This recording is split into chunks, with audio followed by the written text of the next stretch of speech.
Hello everyone, welcome to a DSP video.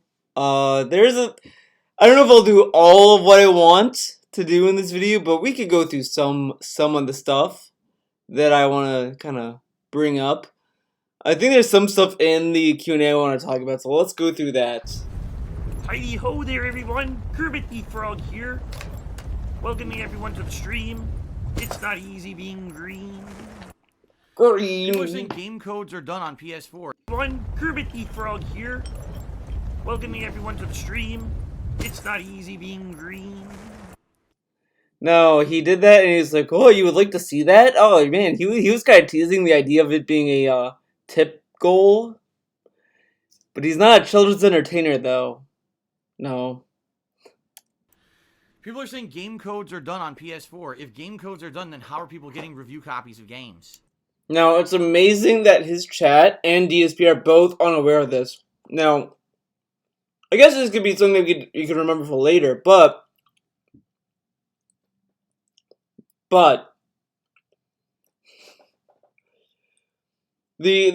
news story was going around that Sony was not going to do game codes for stores. Like, if you go to Best Buy, GameStop, what have you, you're not going to be able to buy the game digitally there anymore. Like, they used to have like these little cards, whatever, and they weren't gonna do those anymore.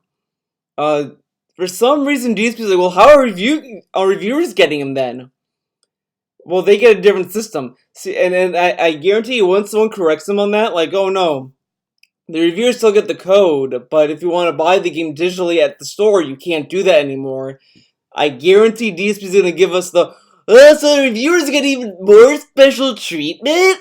They get to buy they get to own digital codes and while the rest of us can't? Wow. Thanks a lot, Sony. Even though, honestly, in my opinion, I never quite understood why people would buy the game card.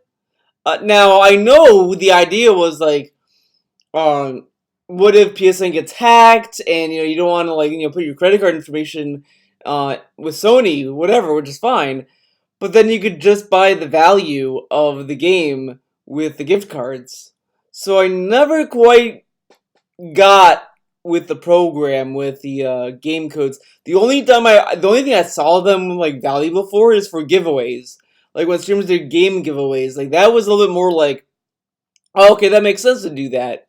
So that was the only thing that I thought we were gaining with that. Otherwise, I didn't see the point as a consumer. But for giveaways, yeah, it kind of sucks. So I agree with that. Because that's how they're given out. You give out review copy with a review code, you enter and you get the code, and that's how you get the game. So how are you going to tell me that there's no codes available for games on PS4 anymore? But obviously, the person who told DSP that probably didn't get the story correct. I don't know how you couldn't. When the whole story's in the fucking headline, but whatever. Physical disc. So physical disc would be pretty stupid to have to physically send a fucking disc to people instead of just sending a digital code. Why in the holy hell would they have done that? It's stupid. This thing that they used to do in the past, that's stupid. Why? But whatever. That makes no fucking sense at all. Oh, we have a whole fun digital system working where everything's fun. A digital system is fun. Dude, iTunes is a lot of fun. You go to the store there, you can buy songs separately or as a full album. Man, it's a blast. I love it. Man, I just go on that iTunes store, just buy. That kind of sounds like he has issues with his money. If he thinks shopping is fun, I mean, whatever. Easy to get and access. Let's still destroy that system completely. All right, then how about this? If there's no more PS4 game codes, then... But how does it destroy the system, though? The game still exists digitally, though. Whatever. And send me a PS4 code for $60 of credit on the system. See what I mean? Send a PSN code. Because I know for a fact they exist because that's what they tell you to do if for some reason you're locked out of buying stuff digitally because your payment is frozen or whatever. Because those still exist. Because I know for a fact they exist because that's what they tell you to do. Why does he... Okay. I know they exist. Because if there's a problem with your account, you have to use that. Dude, no shit, they exist because not everyone either. People don't want to use the credit card half the time, or people just want to just get the gift cards as a gift or whatever. I mean, it's kind of straightforward that they would exist there's gift cards for fucking Netflix at this point. But okay. If for Okay. some reason you're locked out of buying stuff, That's why the gift cards exist, is because if you're locked out for a rare troubleshooting issue that might not happen to everyone, they have to make these cards en masse to make sure everyone gets the opportunity to get through this troubleshooting problem because it's so widespread apparently. Okay. because your payment is frozen or whatever. Oh my god. So you go buy one of those gift cards or whatever, because that's what I would say. Wallet fund codes would work. Exactly. So that's what it is then. If, Solid Fantasy says they do still send codes. Ignore everyone. They're making it up. All right. I'll ignore it then. They send codes for reviewers. How does... Oh my god. So either send me a game code or send me a code for the currency to buy said game if you want to donate. There you go. Uh-huh. DSP T-Post Counter, who's obviously a troll, but actually asked a legit question. It says, do you prefer donations in PS4? DSP T-Post Counter. Obviously a troll. He's a fucking mod. Now, I don't know if there's another DSP T-Post Counter in his chat. Maybe someone made an account with the same name. But he even modded a guy that had the name DSP T-Post Counter. That's the Hopper now. The Hopper is DSP T-Post Counter. He got modded when he had that name. Okay. Bucks, because I feel like that would help you out more. Dude, yeah, if anyone wanted to donate PS4 currency, for PSN, yes, because all my games I purchased digitally, that would help. Now think about this for a second. Bucks. Donate. There you go. Let's hear that again. DSP T-Post Counter, who's obviously a troll, but actually asked a legit question. It says, do you prefer donations in PS4 bucks? Because I feel like that would help you out more. Dude, yeah, if anyone PS4 bucks. I thought it said $100 in PSN cards or some shit. Never mind. PS4 currency, for PSN, yes, because all my games I yes, that would help immensely. Immensely, dude. You might say, oh, well, I thought you need funds to help with your bills. You're right, but if I don't have to spend money to buy the games, then that's money that can go towards the bills. You see what I'm saying? I like how his eyes are darting around there. Yeah, dude. If you buy the game, I don't have to spend the money on the bills. On the games. Use the money on the bills, dude. So absolutely, I would accept that as a donation. Absolutely. Whatever. Yeah, that's a nitpick. Chimo the Highly. Cheers said your wife. Oh, okay. It's an insult. It's a troll. So hopefully this person was banned because it insulted me, saying that my wife's going to divorce me. Oh yes, definitely. Definitely. I love that it's not a concept to Dark at all. Like he did the eye roll, he did everything. He thinks it's so dumb, but he doesn't grasp that people could get divorced in a year of their marriage, if less or more. Does he think that once you're married, you're stuck there forever and you can never get a divorce? Like, how come he doesn't think this? Now, I kind of don't believe that Kat's gonna divorce him anytime soon. She'd probably divorce him, like, in 5 years. At least. Because I just can't see her being like, oh. Honestly, I'm telling you, I honestly think, with Subaru Man, she just could not break up with him. Like, she doesn't seem like she has a lot of self-confidence or anything going on. So she just comes off as the kind of person that's like, I don't like this guy anymore, but I'm afraid to break up with him. I don't know how to do it. And then, like, so she was looking for other guys, whatever. I told you that story before many times. Found DSP and was like, I can move over there, and I don't have to have this awkward conversation because I'll be gone. I could say bye, bitch, and then go to Darksville. Obviously, that was the game plan. I think it was more of that than, DSP. It was like, oh man, leave your boyfriend, Cat, come over here. I think she wanted to break up with him, had no confidence, no idea how to do it, and DSP kind of was there at the right moment, I guess. Whatever. I don't give a fuck. One or the other, but I just like that he doesn't understand that that could happen, that he could get a divorce. Typically, you know, when people get married and they're having a nice life together and everything's good and, you know, they went on a good trip, you know, she met my parents, everything went smooth and well. It was a really nice ceremony and everything. Typically when that happens, the first thing you do is get divorced after when you get home.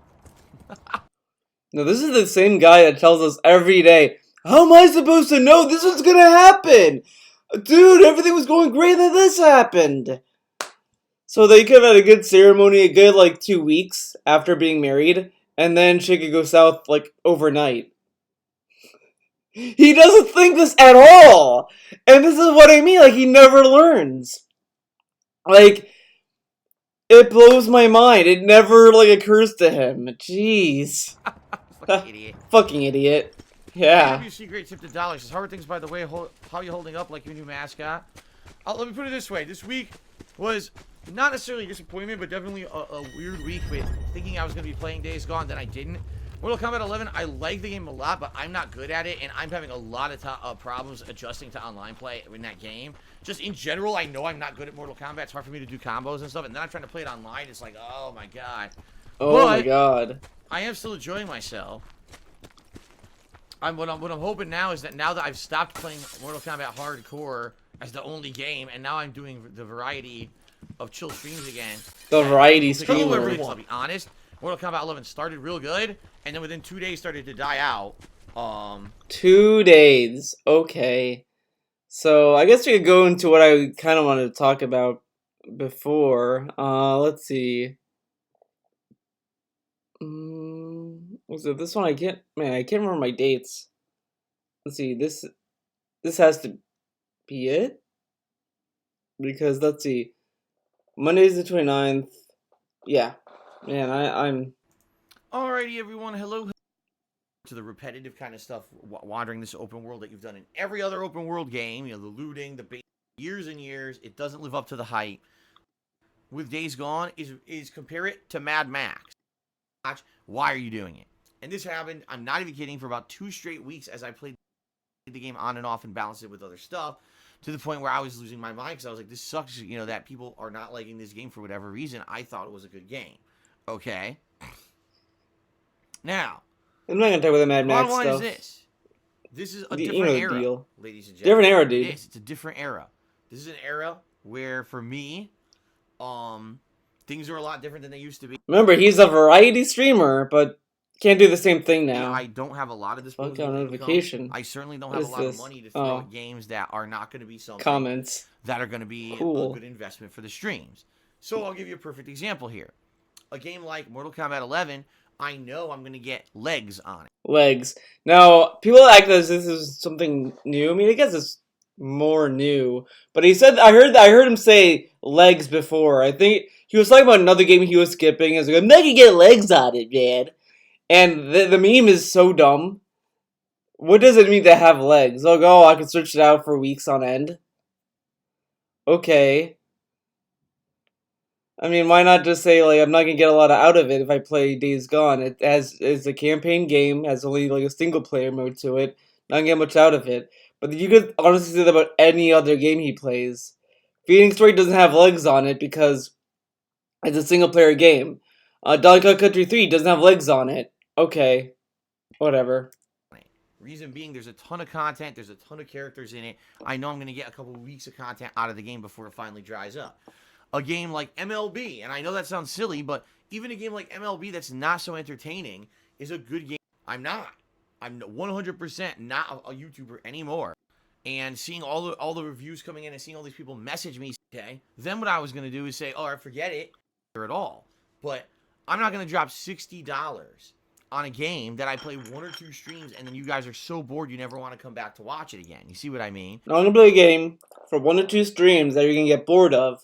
So I'm going to play Mortal Kombat 10 for more than 2 days straight. You guys don't be bored of that because you guys love it, okay? It would be one thing if the game was $20 or $30. And I can pretty much guarantee that in a stream of a premiere of any game. But the game doesn't look like a $20 game, though. I mean, the game, it could look like whatever, but it doesn't look like a $20 game to me.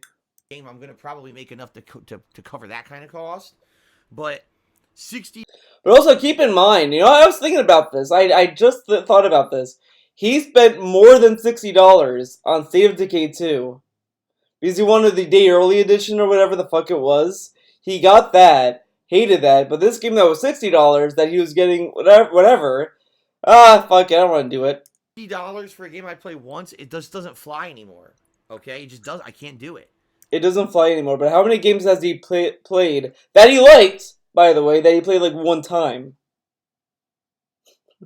I have to make smart decisions on what games I'm buying and what games I'm streaming. But it's not smart though, because he tells us every day, I'm a variety streamer. I play everything. You guys are never gonna know what I'm gonna play. I'm a variety streamer. And he played Mortal Kombat for a week.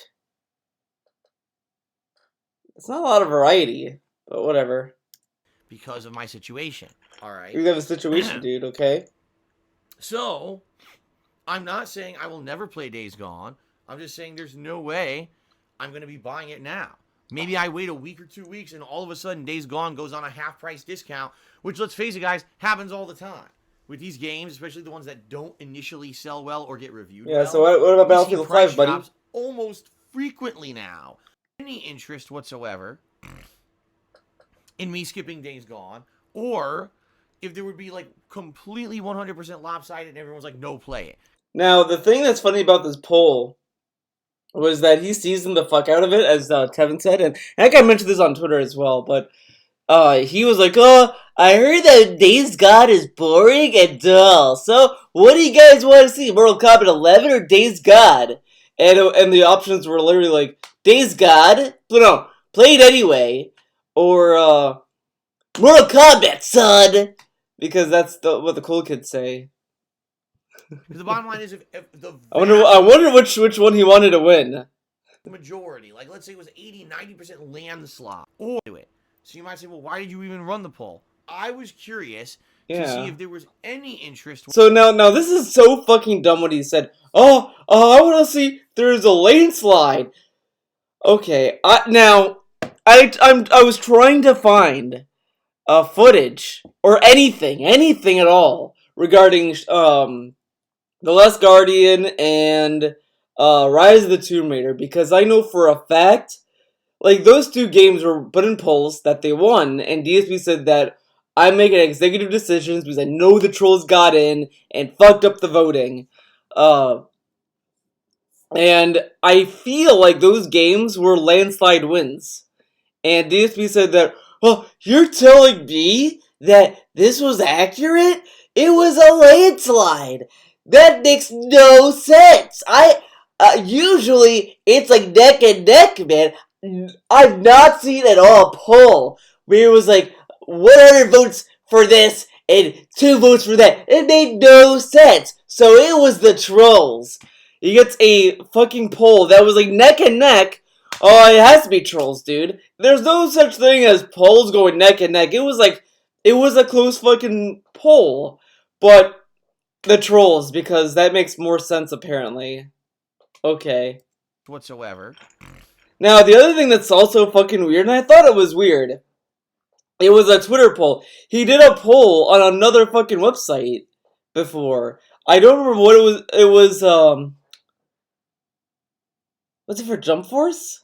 I think it was for Jump Force. I believe it was for Jump Force. It was asking if people want to see that game or whatever, and he used like a different website for that. He followed those polls, which honestly I'm kind of surprised with, because I would have suspected he would say that was done by bots, but okay, whatever. Because everyone could vote, even people that were blocked from him could vote. The Twitter polls are literally just people either on stock accounts or his fans. Ugh. In me skipping Days Gone, or if there would be like completely 100% lopsided and everyone's like, no, play it. Because the bottom line is, if the vast majority, like let's say it was 80-90% landslide, had said, play Days Gone, Phil, I would have said, all right, I'll just do it, I'll bite the bullet anyway. But that's not what happened. The poll ended up being like 61, 62% to like 35, 36%, something like that. And like I said, I know for a fact that there's fake voting on those polls. In fact, it was hilarious because I put the poll up and I'm watching the poll, and I'd say probably within the first hour, there was maybe like 100, 200 votes. Then all of a sudden, it jumps by 400 votes instantly.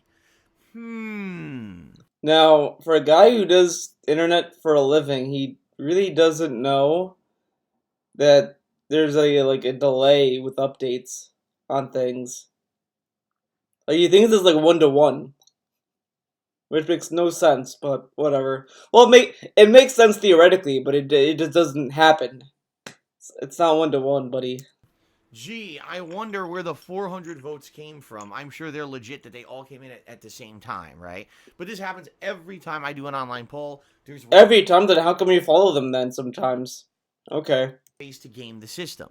All those votes, by the way, came in, play days gone. All right? You want to know why those votes came in? Because people who don't like me and people who here we go. Fuck with me want to see me waste $60 on a game that I'm probably going to play once or twice and get nothing out of. And now I got to make a tough decision. Because now I've played the game for 8 hours, and there's people who want to see me continue the game, and everyone knows the game's probably around 30 hours long. Now, it's so dumb that he's like, oh, the haters, they want me to play this game and spend money, but you're a variety man. I thought you want more variety in your streams. Whoops. So you're talking, at least 5, 6 major streams, okay? So now I got to make this tough decision. Gee, do I keep playing the game and basically have no one show up to streams and no one contribute because it's a game that's boring and no one likes it and everyone will complain that I'm still playing it? But if I drop the game, now I've got a dedicated group of people who like this playthrough and are going to be pissed at me because I dropped it and gave in to pressure from people on the stream. See what So instead, he is pissing people off who voted for it by saying, well, the trolls ruined it for you, dude. I mean? It's like a lose-lose situation. It's a lose-lose now. The people who voted for no reason. And the thing is that is just mind-blowing is that he made up his mind. He made up his mind before the fucking poll. Like, it's such a waste of time. Even if it's like, well, I'm just curious to see how people reacted to it, then fuck it. If I'm curious to see what people's interests are, I just put a general question up. I don't fucking do a poll. If I do a hypothetical poll, I would say it's a hypothetical poll. If I really wanted to waste your time with that. If I had played Days Gone, because I was going to be damned if I do, damned if I don't. Well, he puts himself in this damned if I do, damned if I don't positions all the time. This is another one of those positions. Either follow the poll, or you don't follow the poll. You're damned if you do follow the poll, because you might get dried slow days. Or if you don't, you might get slow days on Mortal Kombat. Ah! The people who did the troll voting know that. They fucking know that. And that's why they did that. Yeah, we all fucking think about this all the... Wait, what? I had played Days Gone because I was going to be damned if I do, damned if I don't. And the people who did the troll voting know that. We know that he was gonna make hard decisions. But he tells us he makes hard decisions all the time, dude. Come on. They fucking know that. And that's why they did that. They've seen that this week my streams of Mortal Kombat 11 have gotten great attention. Great attendance, by the way. The variety of chill streams again, that things will pick up a little bit, because I'll be honest, Mortal Kombat 11 started real good, and then within 2 days started to die out. 2 days started to die out. It came out on Tuesday, which I think was the 24th. Oh, man, I need to double check, dude. This is gonna yell at me. 23. So 2 days. Oh, then he has day off on Thursday. But still, I mean, even then the attendance wasn't even that good back then. I mean, during that week. It was kind of whatever. And he's like, oh, well, people loved it. Well, well, people didn't like it. Attendance, and that the more I play it, the more the attendance is building. I'll be honest. More of the attendance is building, dude. He made a lot of money during Mortal Kombat 11. I'm not great at Mortal Kombat 11. I actually said this on Twitter. I know I'm bad at it. I am used to fighting games. But he plays Mortal Kombat, and this is like the thing that we loved watching him play, fighting games, man. It's like the only time you get to see him, like, talk. Where when you do a combo, it's called a 2-in-1 cancel. Meaning, you do one, you press a button, then you press a second button, and then depending on if they hit, you can then do a special move. It's like 1, 2, 3. In this game, the combos are dial-a-combos, meaning the combos come out no matter what if you just press buttons in sequence. That's not what I'm used to in Street Fighter. I'm not good at dial-a-combo games like Injustice and this. I'm not. I never have been. I enjoy them. I love playing them. I think they look great. They can play great at a high level if you're good at them. I'm not good at them. I know that. But I'm not playing Mortal Kombat 11 to be a competitive player. I'm playing it as a fan of the series and a fan of the genre of fighting games. You're playing it for all these reasons. But then, after 2 weeks, he's just gonna drop it and never go back to it. Huge fan, by the way. That's what fans do all the time. Like, I love MGS5 so much, I just don't play it at all anymore. It never comes up to my mind. I got rid of the game, dude. I said, fuck it. Get out of here. Okay. And knowing there's a lot of fun content in this game, that's why I'm playing it as a fan, not as a pro. Okay? So that being said, I know people have been checking out the Mortal Kombat 11 streams for the 2 days that I played the game. The attendance has been high. Contributions have been good. Have they been, oh my god, blowing me away? No. At the same time, they've been good. So, good contributions. People are seeing that and saying, gee, now Phil drops MK11 to playing this game that's lackluster and all reviewers are saying isn't so good. And we know within a stream or two he'll be bored, or he won't be bored, but his viewers will be bored. He will be bored. Let's do it. Let's get him locked into this game. Let's fucking... Let's do it. Let's get him locked in. Now, the thing that DSP, like, for some reason doesn't tend to do a lot, he doesn't try to make a bad situation a good situation. Like, you think, if he gets a dud, he would make the best out of it. He can't even fucking do that. Like, come on. Let's do it. Game that's lackluster and all reviewers are saying isn't so good, and we know within a stream or two he'll be bored, or he won't be bored, but his viewers will be bored. Let's do it. Let's get him locked into this game. Let's fucking do it, right? Let's do it. We all go into a little board meeting, and we're like, guys, Days Gone, man. It's getting, like, average reviews. Let's get him. Let's do it, guys. Alright, let's execute Order 43. Right? So in reality, the reason I ran the poll was not to go by the 100% results of the poll, which, by the way, I never do. I don't know why people He never does. expected that I would have. I never do that. Maybe you should include it into your Twitter poll. Maybe do that. I wonder why he doesn't say in the Twitter polls.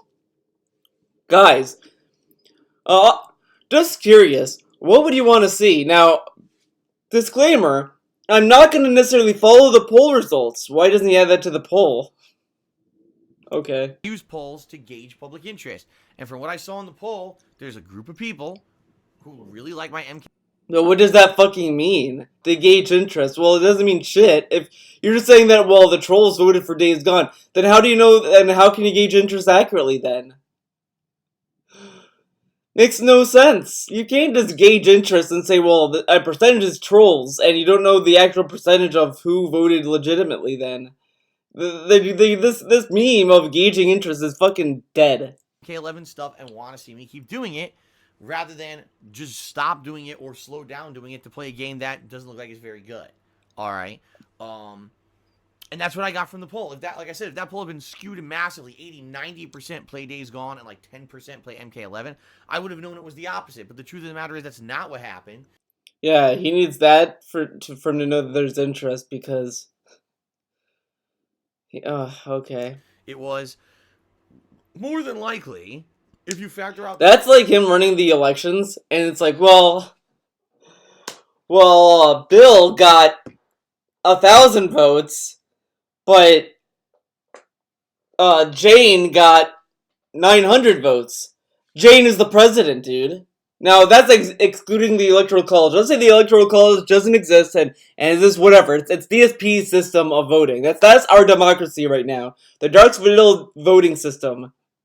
Well, we know that these elections are rigged, guys. So obviously the guy who got 1,000 votes, disqualified, get him out of here. The guy with 900 votes, that's the president. Like I said, 400 or so troll votes that were put in there. It's probably about 50-50. Where people just don't, they don't... Okay, so let's take that. Let's take that. 50-50.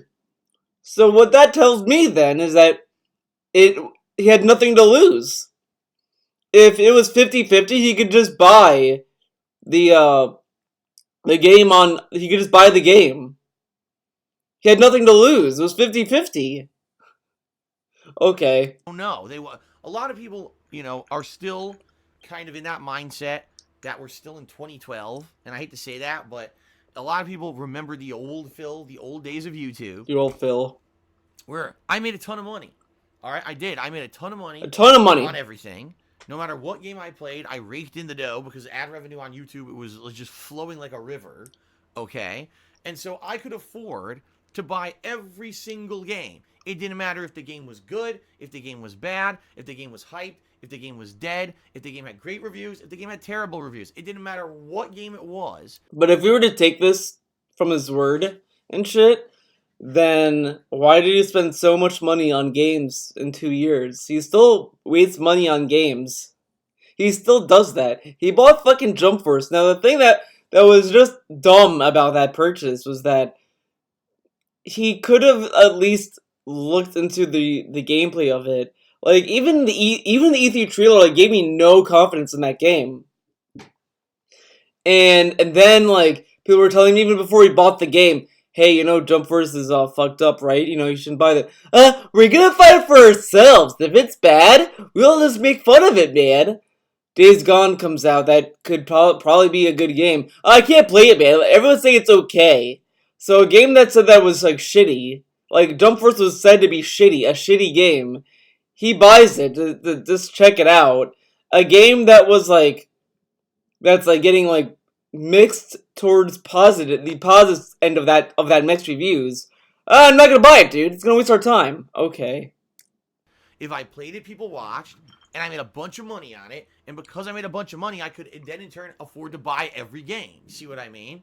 That was a different era, guys. That was like 7 years ago. Times have dramatically changed from the way things used to be.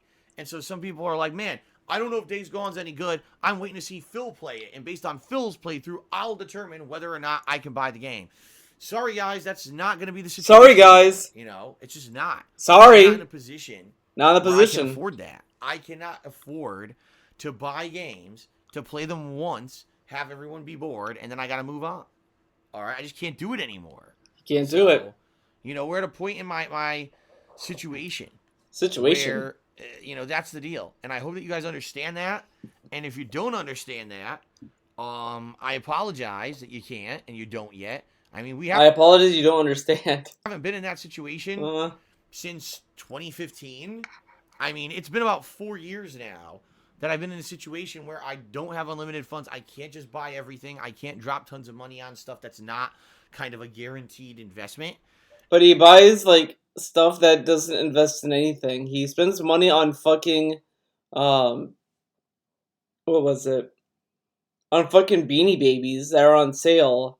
He buys shit for the house. Now, he won't do a house tour. He won't show us stuff because he doesn't want the trolls to see the personal information or anything like that, which is, I don't know.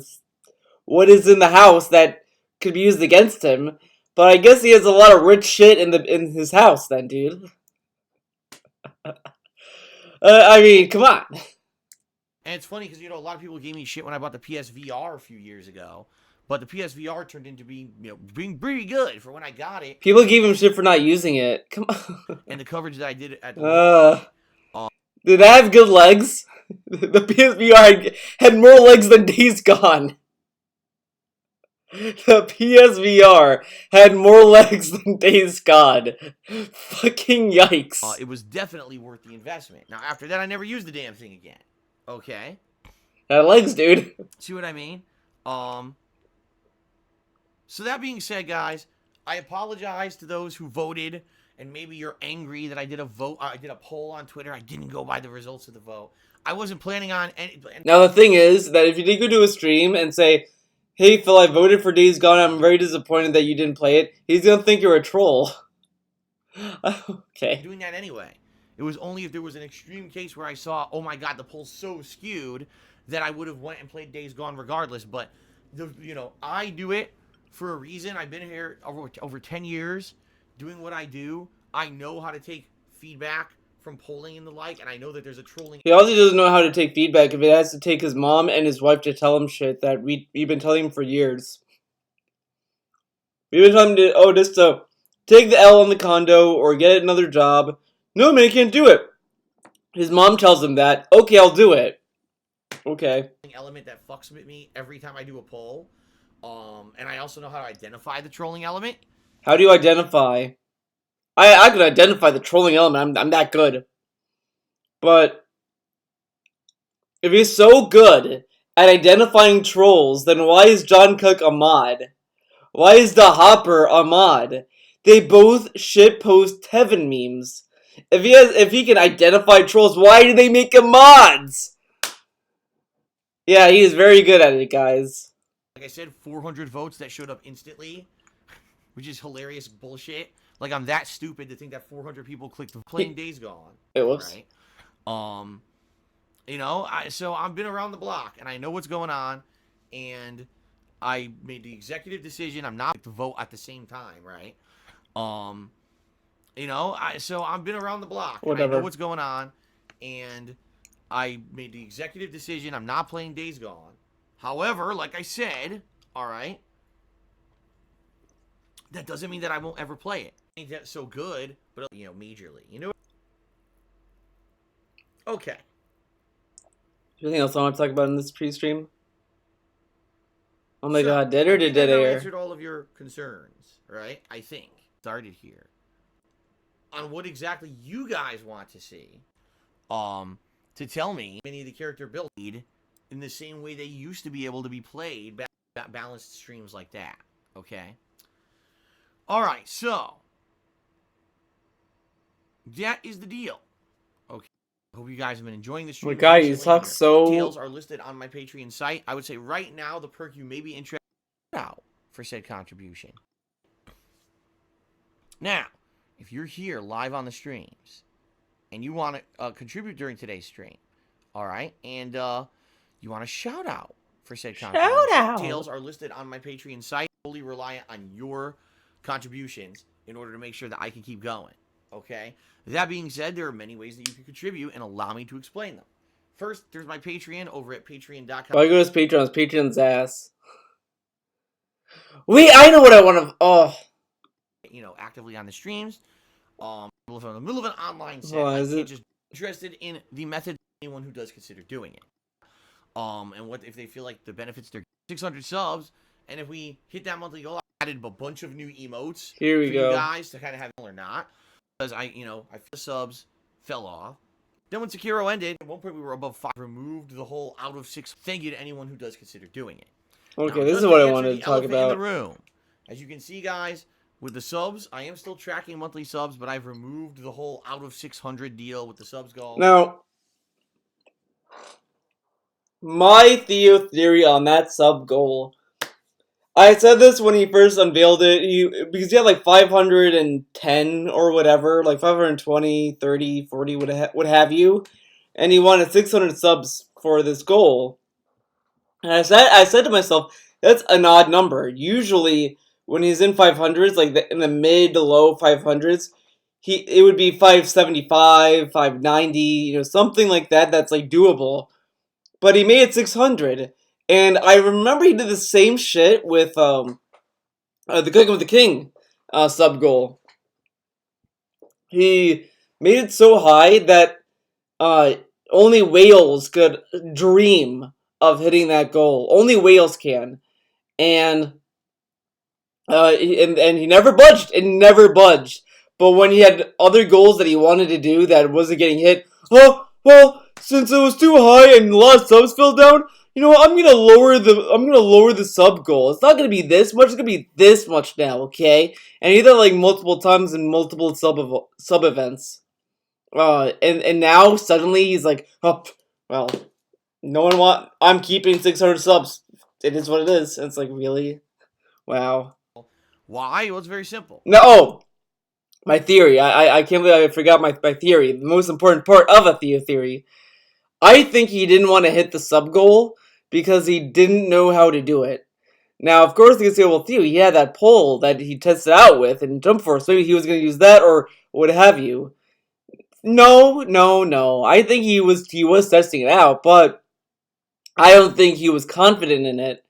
And I think ultimately he just didn't want to do it because I feel like he saw potential, um what is it?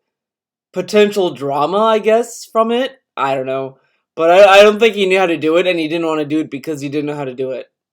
That's my theory. Because earlier this month, subs were way sky high. I think at one point we were above 500. And I said this before, those subs were from gifted subs. A guy was anonymously gifting one sub at a time.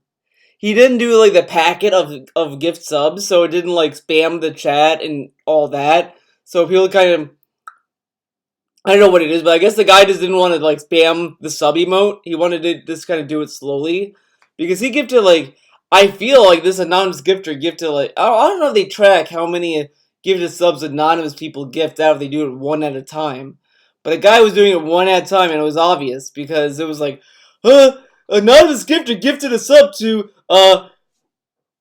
troll name, sock accounts, this guy, whatever. And it was so obvious he was doing it one at a time. I mean, it wasn't like a crazy amount or anything, but it was like enough to inflate the sub count. These subs, because I was playing Sekiro, one of the hottest games of the year, super hyped. People loved watching me play it, and people were subbed and hyped for it. Okay, then when Sekiro ended, all the hype ended, and especially because I was out of the state, not streaming for a week, a lot of the subs fell off.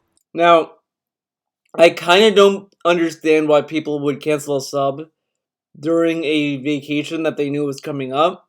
Now, I know but some people might say, well, they unsubbed because they didn't like the vacation or whatever. But the thing is that, I mean, he says the same excuse even for his days off. Well, since we had a day off, the subs went down, man. And they kind of do. And I just don't get why. Because you sub for a month. Like, if you get unsubbed, it's pretty much that you expire your sub. I don't know. I just don't get it. I think it might have to do with people like renewing their sub on the day they get back when he comes back from break, and then he does a day off on a different day, and then subs expire. I don't know. It's fucking weird. And basically, no one kind of resub. It sucks. I'm not gonna lie. I like having a higher number of subs because I feel that you get a lot of benefits from being a sub and the like. He likes having a high sub count because it benefits the viewer because of the benefits it has. What benefit does a number have? How does that make? Where's the correlation with that? I like having a lot of subs because it benefits you. Why not just say you like seeing a lot of numbers? I don't know. But I can't make people resub. I just can't. I've said this before. It's really odd. Every time he hits 500 subs, he goes clown mode. He gets very happy. He doesn't get depressed. And I don't get why trolls, like, people who are legit trolls, not fans who gift him subs, I'm not talking about those people. I'm saying that people that just troll him and they gift subs, like, troll accounts or whatever. Why do you want him to be happy? I mean, why do you want to be a clown? The best parts of DSP streams is when his subs are low and he gets like depressed and angry, like, because I've seen multiple times when he's in like 400s, he gets like fucking like beg mode. He gets upset, he gets depressed, not depressed, but I mean he gets like he gets down. It's something.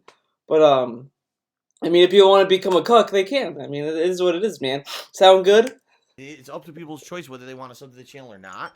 And what if they feel like the benefits they're getting are worth it or not. And I've done everything I can. That might be a shitty thing to say, though. Better. I added a bunch of I overstepped it, but for you guys. You guys know what I mean. Subscribe this month and everything, but for whatever reason, a bunch of people didn't resub. All right, and it is what it is. So, what I said is we were going to do a monthly goal. Oh man. Oh man. My nose is itching like crazy today. I think it's my allergies are starting to act up, guys. No. We had a monthly goal set up for 600 subs, and if we hit that monthly goal, I was going to do a viewer's choice event. This was going to be the first time ever that the public, every person, was going to be able to nominate and vote on games for a viewer's choice special event. All right, that was going to be, you know, a special playthrough. Okay. However, you know, it didn't work out. It looks to me from what I've seen, it seems to me that's not. Now I like how.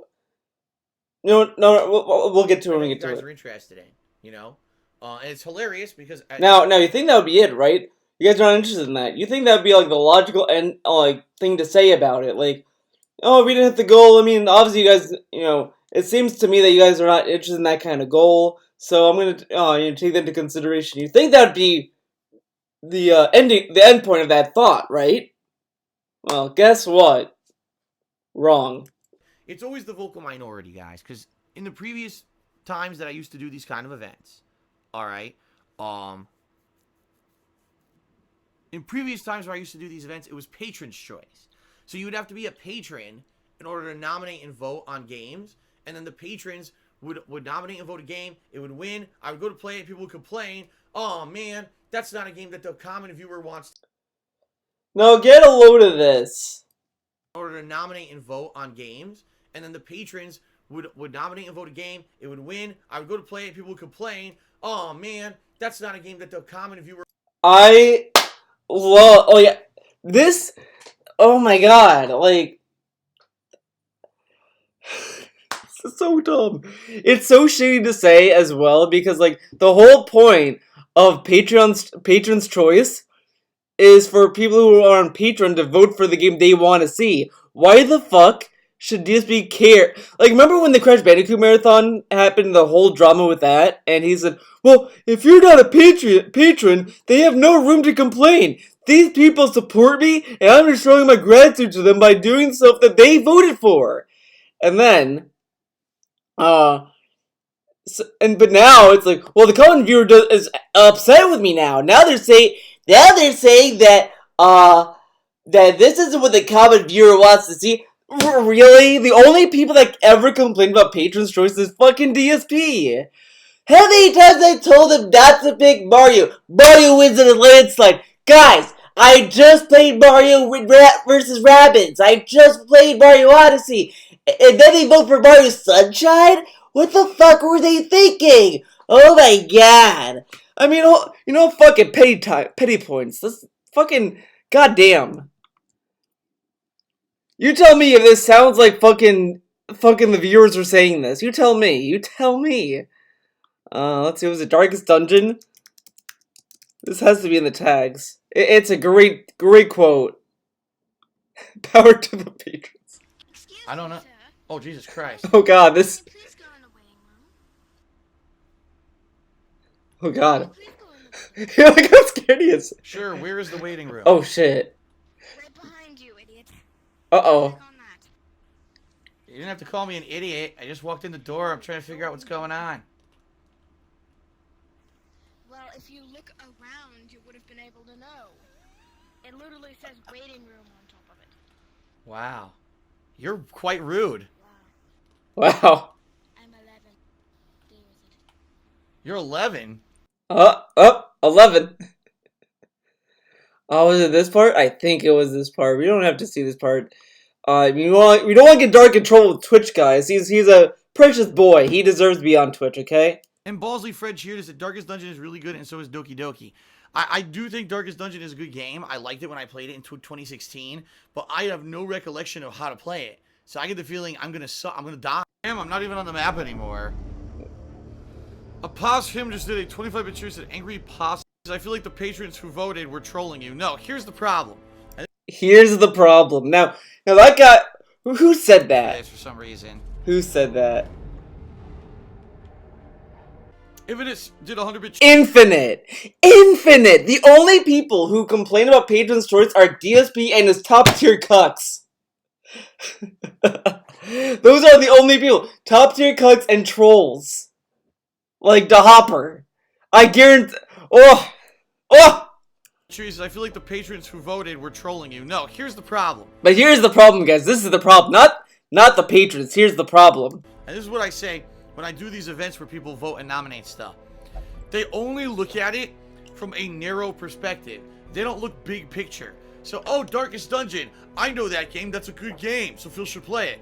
Well, do you think that just Philip? Look how much layer of thought his patrons have to put in. Look at that. They have to think about what game he should play. Can he make money on it? Can it entertain an audience that don't even give a fuck? I thought the point of Patreon is to make DSP play games he never would. He tells, like, oh my god, I could go on for days finding clips where he fucking contradicts this argument all day. Go to Persona 5 Part 1, the intro, where he's like, "Ladies and gentlemen, welcome to Persona 5. Now, I gotta say, thank you to Blade 007. I hope you get... Blade, wait. Did you get your t-shirt from your mom? Ask your mom. Okay, anyways, Blade, actually, nominated Persona 3 and 4 on Patreon for Patrons' Choice. And it won. And it got me invested in Persona, man. I mean, it was pretty cool, man. Usually I would never touch the games. But, that's why I do these patron events. Is so you guys could introduce me to games I would never have the chance of playing. That's what's so cool about it. They don't think about the big picture. Can I make money on it? Can I entertain normies that didn't vote for these games? Ever play it before? Yes. Did Phil like it? Yes, but that was a year and a half ago. And when he played this in a marathon a year and a half ago, I only got through the tutorial and people complained that wasn't. Now, the thing that's kind of funny about this as well, if he liked the game, wouldn't he still like it after the fact? Like, why did that... Out of all the games that he tells us he still loves some games or whatever over time, but this game, I liked it when I played it, but now I don't like it. When I like something, that's restricted to that 1 year. Okay. Enough to invest in it for it to work in a marathon. So if you look at the big picture, I've already played this game in a marathon before, and it won't work. Because if I just play through the tutorial, it's too short. By the way, oh, you don't see it, but I'm gonna show you. I'm gonna show you something. Look how nice that webcam looks. I don't know if it's 480p. I'm a fucking idiot, I guess, but he looks very, like, crisp in this face cam. I don't know why. I don't know what happened. This is 2018. It's boring. If I continue a year and a half later, I won't know what the hell I'm doing. But that's it. People don't look big picture. Instead, they just look at this narrow vision. Is Darkest Dungeon a good game? Yes. Okay, Phil should play it, and they vote. Instead of looking back and say, oh, Phil played this in 2016, and it didn't work in the marathon then. Maybe we shouldn't vote it in now, but they don't do that. They don't do that. They don't think. They're idiots. Power to the patrons. It's the same thing like with Super Mario Sunshine last year. I told people, I'm already playing a Mario game now. I'm playing Mario Odyssey in a month. Don't vote for Mario Sunshine. Mario Sunshine wins overabundantly as the winner of the poll, and it's like... I just don't get it.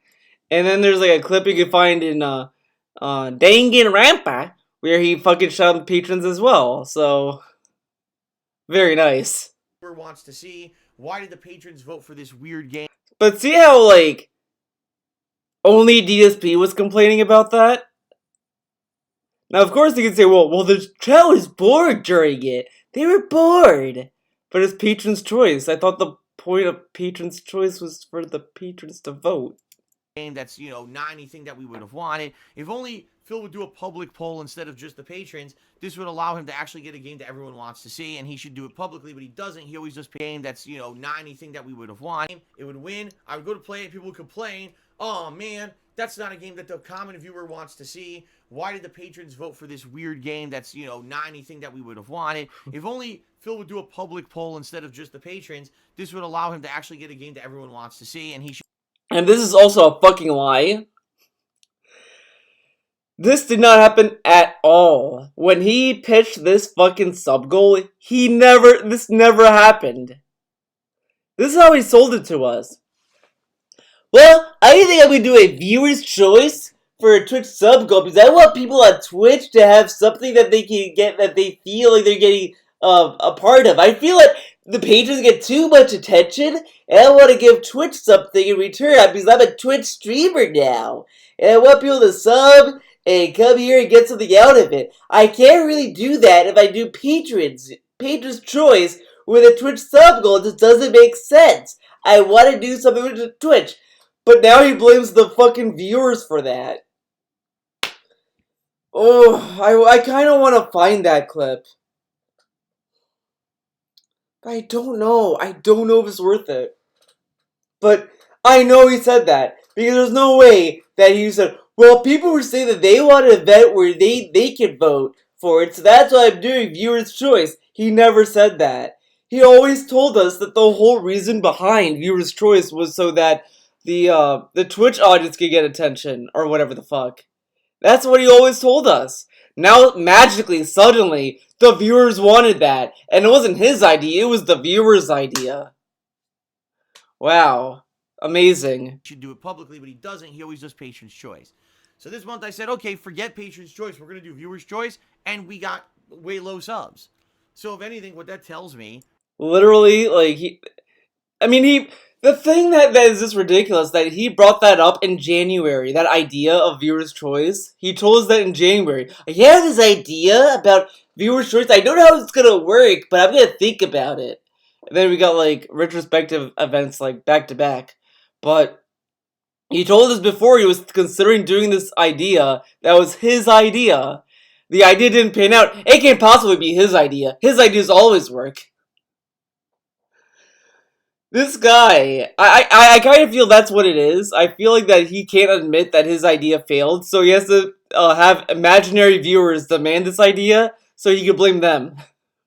Very nice. Is that it's just bullshit. It's people whining for the sake of whining. Whining for the sake of whining. This is great to tell your Twitch audience that I thought you did the event for, but okay. It's not people who actually were interested in subbing to actually make the event happen and then participate in it. It was just whiners who didn't want to see me be successful and didn't see patron support working and everything. You know, the same group of people who complain about everything I fucking do. So, the vocal minority, right? Oh, wham, we want a public event. Okay, I'll do a public event. Well, we're not going to sub for that. Well, then forget it. But the thing that sucks is that... the reason... And I've said this before, the reason why that event failed is because it was a viewer's choice. Why would you sub for something that you're going to vote for free? Like, that's the key thing. That's why, like, Patron's Choice always won. That's why it always was hit. That's why these events worked, is because he gave you an incentive to do something. What incentive was there? You'd sub, and then everyone that didn't sub gets to vote.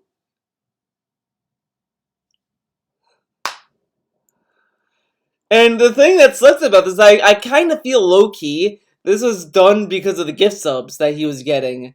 And the thing that sucks is that these gift subs are just kind of trash anyway. They kind of break the sub goals, in my opinion.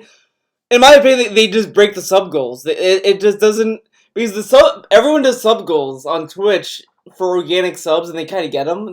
Sometimes some people gift them, etc. But I've not seen a lot of people even gift as much subs to people as DSP Fandom does. I've been to, like, Mega64 streams, Frank streams, and all these other streams I tell you about, even critical streams. I've not seen daily gifted subs at all when they stream. The only people I've seen get that is Dark. Why did I bother, right? Why did I bother? Honestly... Now, see how toxic this is? He's throwing a sub goal out. Now, every sub goal has a chance to fail. Why doesn't he think that's possible? And then it fails. Well, see how dumb this is? Why did I bother with this? So you're supposed to know what? He expects every sub goal to get hit, I guess. Which is dumb to expect, but okay. I thought he ran a business. I mean, if you ran a business, he'd know that not everything is a winner. What I probably should have done is I should have done this month what I'm going to do next month. So I'm going to announce it early. For the month of May, the sub goal is going to be a retrospective event. Another retrospective. Another one. Another retrospective. Mr. Talent Man, variety streamer, is offering us the same goal he offered 2 times before. Now, I mean, it's probably gonna get hit, honestly. I kind of hope it doesn't, because this thing needs to die. Because it's not that big. No, every time he streams it, it gets boring by the stream. The first one was like, okay, cool. He's doing this, he's doing that. The second one was like, okay, it was alright. It was this kind of, it was like a step down, and then the third one, was it the third or the second one? I don't even fucking know. They all blend in. They all fucking suck. It's just cooking videos. Man, look how fat I was. It's just him pretending to have commentary. And I've said this before, I've started watching the retrospective stuff. I did a endure of it, and I gave up. I got bored. I got bored of it. It was literally just seeing him to sit there and look miserable and just saying the same shit. Oh man, look how fat I was. Man, look, I used to not do shit, man. I didn't have a direct capture. I didn't have this. I didn't have that. Who fucking cares? It's not creative. Out of all the people that do content, he doesn't need to do commentary on his work. There's nothing to commentate on. There's no artistic input on it. And the thing is, well, he tells us that playing games is like art or some shit. It isn't.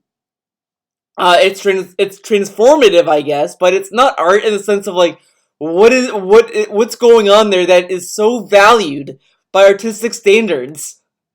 It's media, it's entertainment, sure, but are you gonna tell me it's art? If that's art, the fucking stools in my toilet bowl is art. Whatever. These events that I've done in the past few months and were incredibly successful. Every time I've done one of these special retrospectives. And they only got hit because of gifted subs. The first one, I'm pretty sure he got hit by gifted subs. The second one was done by Tuttenkumen, I guess. There was the E7 subs. I know E7 hit that sub goal. I know he did. So, oh man, I would even want to go back to that, but he wasn't even close to hitting that goal either when he was doing it. He didn't even hit it. He only hit it because Emerald 7 came to town and slammed his dick on the ground. Streams, people come out, they enjoy nominating and voting on what they want to see on the streams. Or not necessarily voting, it's just nominating. They usually nominate, oh gee, Phil should watch back this, Phil should watch back that. So if you don't know what a retrospective stream is, it's a special marathon event where basically we sit down together. Okay. It's fun because we get to... It's fun because he gets to pat it out, dude. Reminisce about the... And it's just a lot of fun. It is. It's a lot of fun to go back and re-experience the past. Sometimes it's game playthroughs. Sometimes it's vlogging and special series. It's a lot of stuff.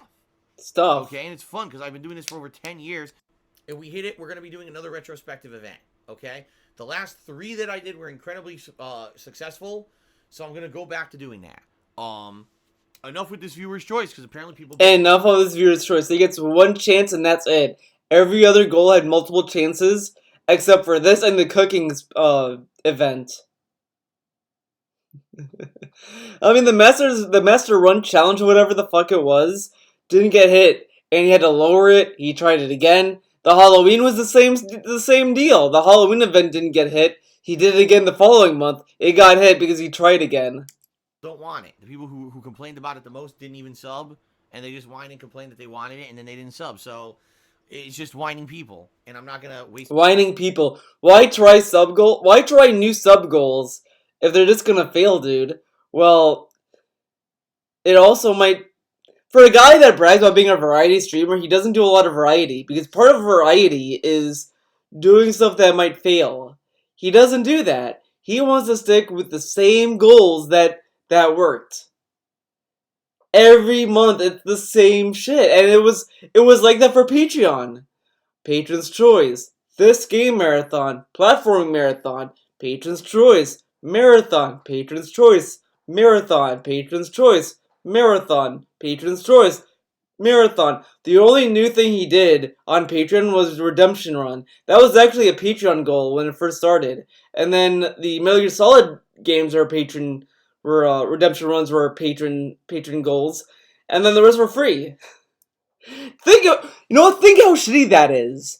Dark Souls 1 was a paid redemption run. Metal Gear Solid 2 and 3 was a Patreon goal for that redemption run. Dark Souls 2 and Bloodborne were free. Free redemption runs. Very nice. It's my time on that stuff. And Sekiro 2 will be a free redemption run. Just being honest, I'm not. Okay, so from now on, we'll do the stuff that works. The stuff that works. Why? So, and this is the other thing that's so fucking dumb about this, is that he does the same shit and he gives us the same memes every month. I have an idea what I'm gonna do next month, but I'm not gonna tell you till next month because I want to think about it. What's there to think about? You know what you're doing. It's like you go to bed thinking, I'm gonna wear a shirt tomorrow, and then your mom asks you, are you wearing a shirt tomorrow? I don't know, baby. I'm gonna think about it. I don't know, man. I don't want to ruin it. Okay. Like, what the fuck? Like, why does he give us that meme then? If he's gonna do the same goals over and over, why does he give us the fucking, I don't know what's gonna be, but I'm thinking about it. I have a lot of ideas. And then he gives us the same goal. Fair enough? Fair enough? Alrighty then. Alrighty So then. anyway, guys, getting back on the subject. Like I said, if you guys cheer, sub, or tip... And the other thing that's dumb is that he wants to do these sub goals monthly. Why not just do them every day until they're hit? Why do we have to wait until May 1st to do the sub goal? Why not do it now? What's stopping from him doing it now? I guess I lose track, but he could just do these sub goals when they hit and then make another one. Remember when he used to do DSP tries as a sub goal after you hit a goal? Well, no, not anymore. Not doing that anymore. Fuck that. Those things help. Alright, they do. I much appreciate all of them. I'm going to give you a shout out as long as you remain positive and you're not trying to bring up detractor memes or insulting or doing stuff. Unless you're King of Golf HD. Bring up all the detractor memes you want. You can. You can, right. dude. You guys do get it.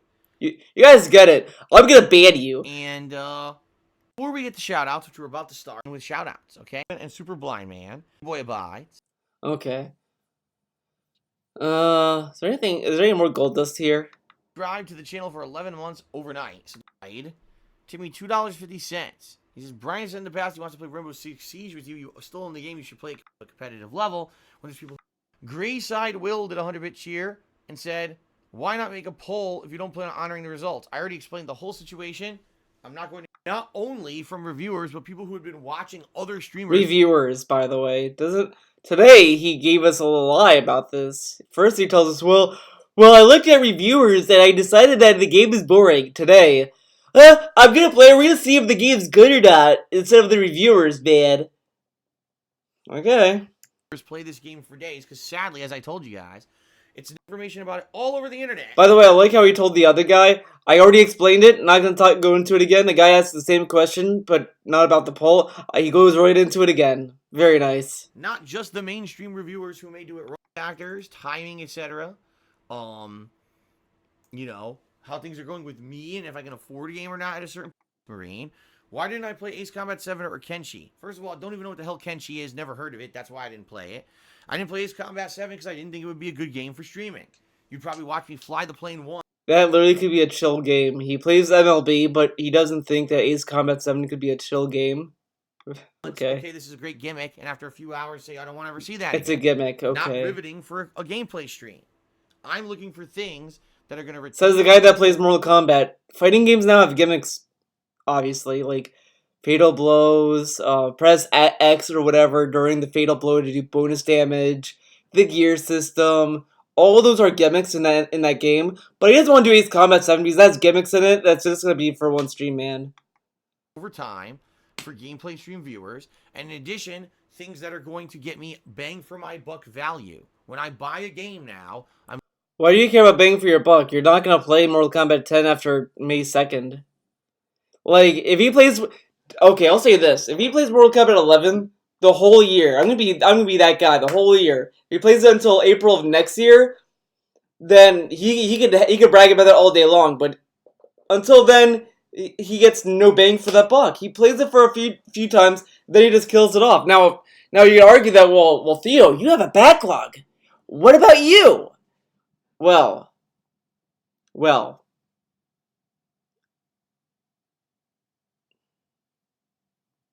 Shit. I thought I had something about that. Oh no, because I always kind of have a feeling to go back to some games. Like I kind of want to go back to Far Cry 5. I do want to go back to Ass Creed, even though I don't really love that game. But it is what it is. Like there's games that I do go back to time and time. time and time again. I don't go back often because I kind of go with what I want to have fun with today. That kind of shit. That kind of shit. I'm looking for a game that either is going to be a nice full-play game that's just a flash and things have changed. It was actually a great game. They loved it. It doesn't necessarily beta for a few hours. Within 2 hours, my viewing audience was bored to fucking tears and told me to not play that game ever again. Oh, I think it's talking about Monster Hunter World. I don't remember what the chat was saying, but he got low participation and he did not like it for that reason. Again, so I didn't. It doesn't necessarily mean that because a game's good or bad, it's going to make for a good stream or a bad stream, okay? Then why did he play Mortal Kombat 11? Why? Wait, if the game is good or bad, then how come Days Gone isn't being played?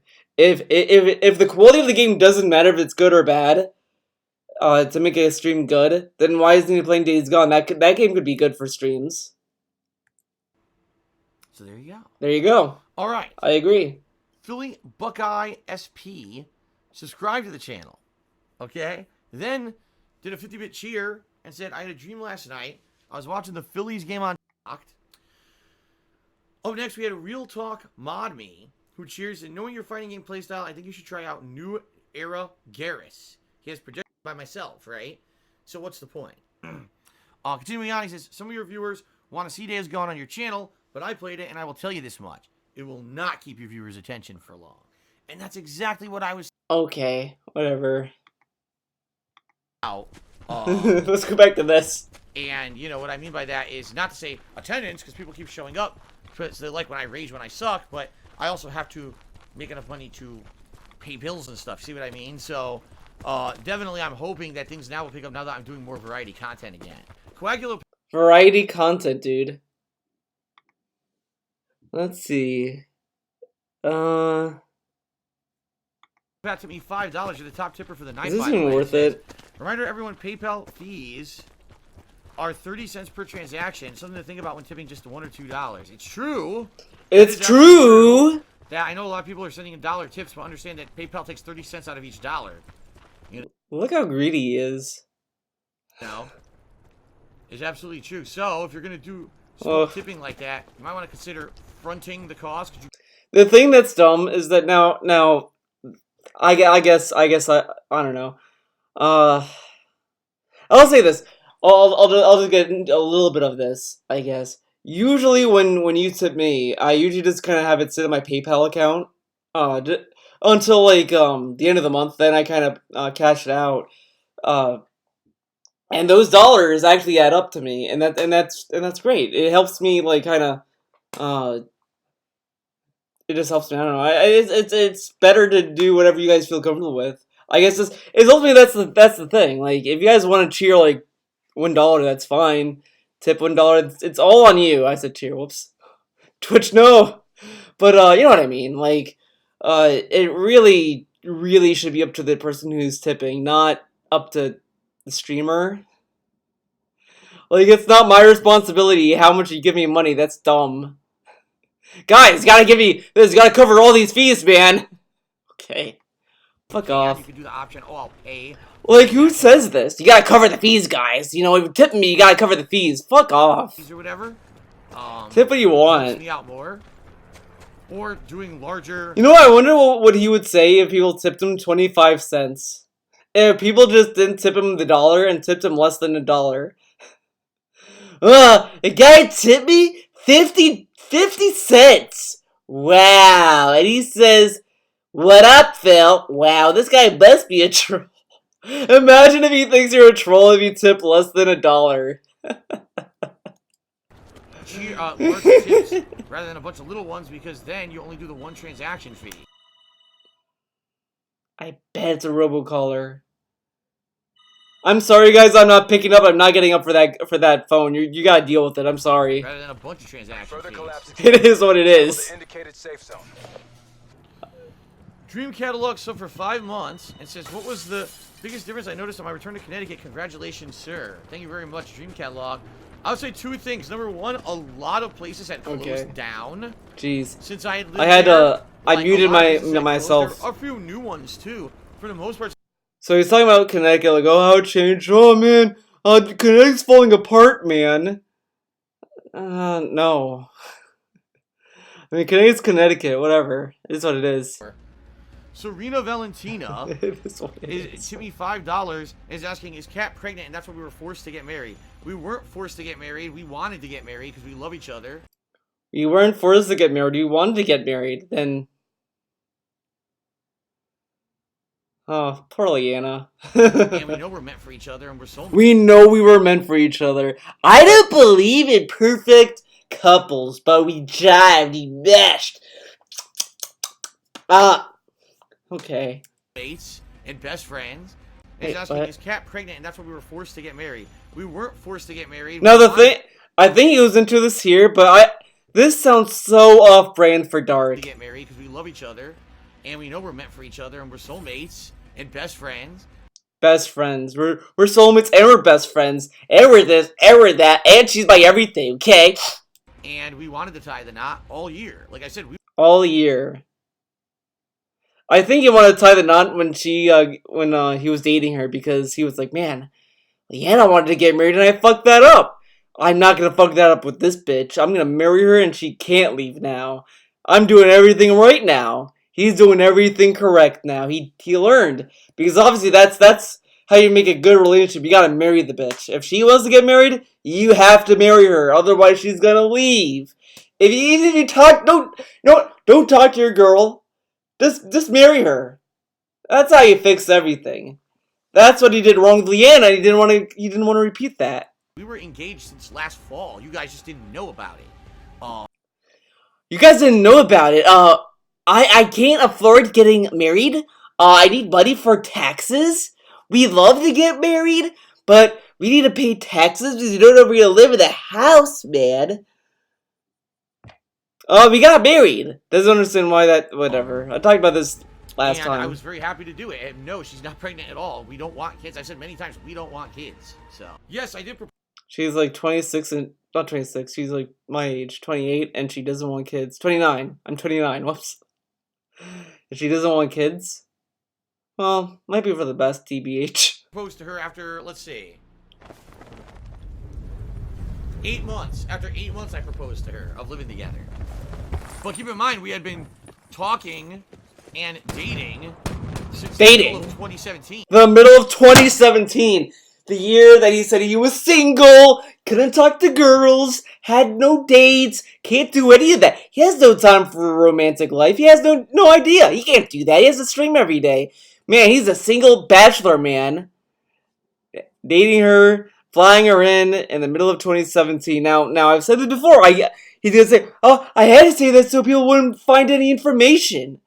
You could have just not acted like a fucking thought. It's so dumb. He goes out of his way to sound fucking desperate.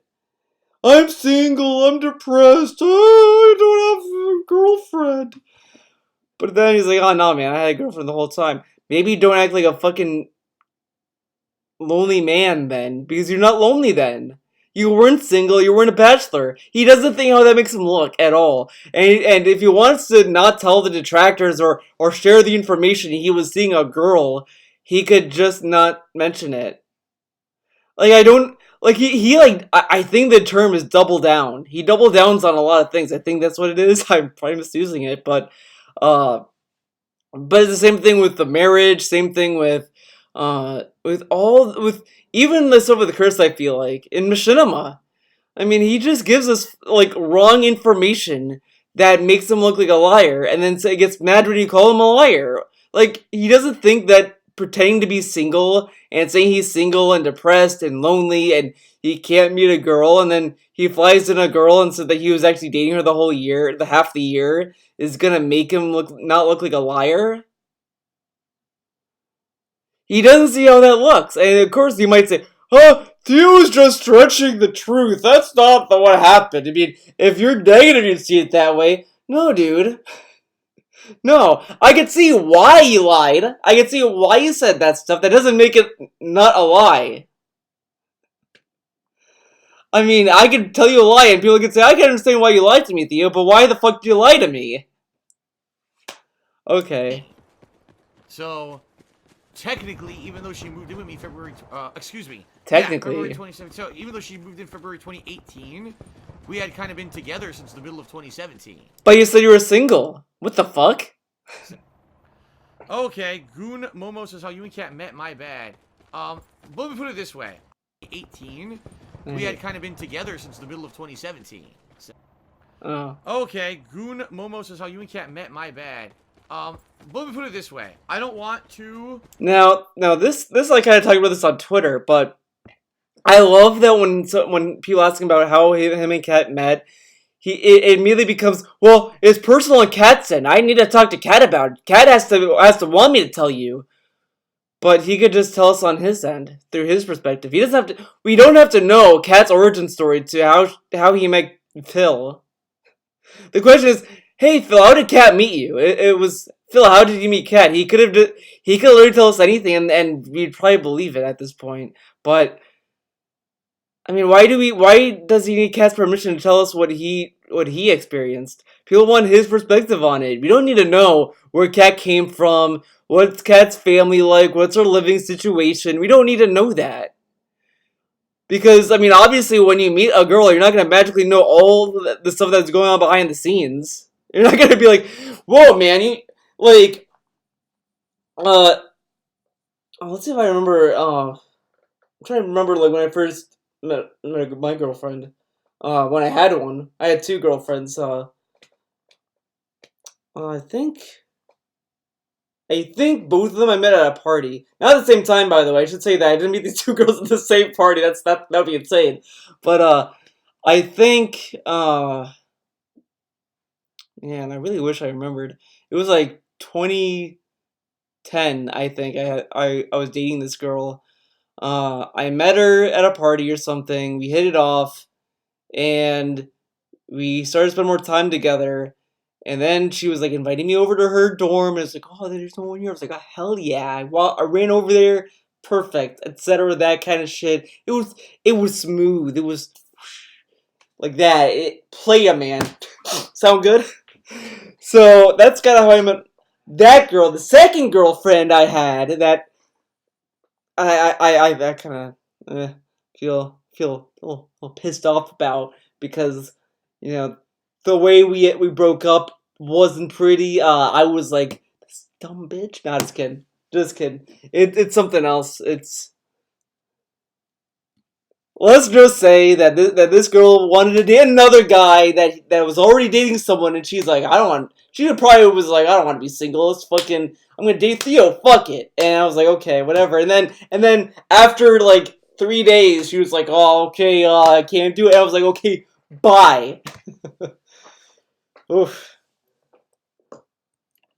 Talk too much about. But obviously, since I had to tell you that, I had to go through their backstory. So let me tell you my first girlfriend's backstory, because that's so important to my story, to how I met her.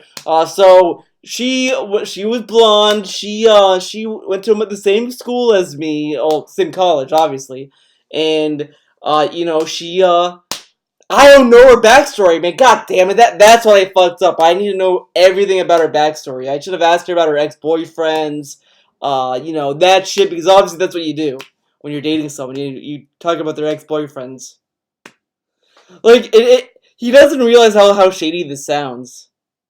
Like, that's kind of the point I'm getting at in a roundabout way, so I kind of apologize for that, but, it's a roundabout way of saying that he knew he was seeing this girl while she was with a guy, and he doesn't want to say anything because, I mean, it's somewhat personal about it, but even though, like, what are we gonna do about it? Oh my god, guys, DSP met Kat when she was dating a guy in 2017 or whatever. Okay. Does he think that we're gonna bring him on the SOK podcast? We're gonna revive. I get it. I know the deal. He's scared that if he reveals us the story, Fred will come from the grave. He'll come out of the grave. He'll climb back out. He'll be like a zombie, and we go by the name Zombie Fucks. And he is going to do a special zombie podcast with Subaru Man, and it's gonna rekindle us. So SOK, man. That's what he's afraid of. He thinks this is gonna be the fuel to reignite the SOK. Obviously. Story until like, Kat decides that she wants stuff about her Why do we have to wait till she decides? Why do we have to know her personal information for this? personal past to come out or anything? Why do we need to know that? Do we really need to know her past when she said, "Hi, Phil, what up?"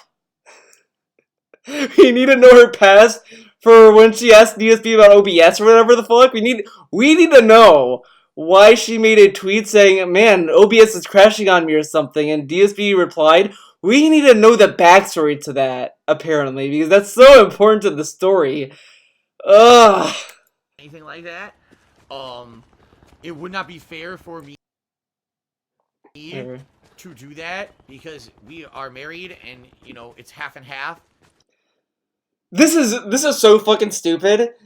It would be unfair of me because we're married and it's half and half. Dude, you didn't tell us when you weren't married. So are you implying that it was okay for you to tell us when you weren't married? Then why didn't you tell us before you were married? What the fuck? Huh? I guess they were married mentally, I guess. Mentally married. So I'm not going to just start talking about stuff like that without her permission. Why does it be so fucking, so fucking, he's being neggy about this. Huh? I don't hear that. To do that because we are married and, you know, it's half and half. So I'm not going to just start talking about stuff like that without her permission. Permission? Why not just say it's personal, or just say like, oh, you know, or why not just give us like a light version of it? Well, she was on Twitter one day and she had issues with OBS, and I came in like the Chad I am, and I was like, hey Kat, this is how you fix OBS, baby. And she was like, oh, OBS started to work, Phil, thank you. And then DSP was like, yeah, wanna follow me in the DMs? And she's like, yeah. And then I was talking to the DMs, and she was talking back to me, and we were hitting it off. We started, you know, connect. She talked about her when she was streaming in her old life, and then, like, you know, we started seeing each other, and it went from there.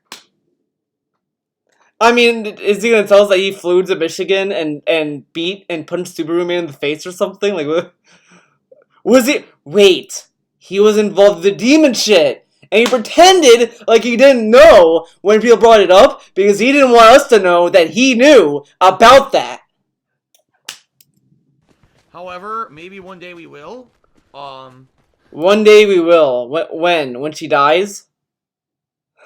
I don't want to insult her corpse by telling you the story, so I'm not gonna tell it. Why not just say you're not gonna tell us if you're gonna bait us like this? He's baiting the trolls, dude. It's definitely an interesting story, I think. I think it's a very interesting story. It hypes it up even though we're never gonna know. Okay. Although there's very personal things involved there with her past and stuff. That Like what? The demon lore? Wait.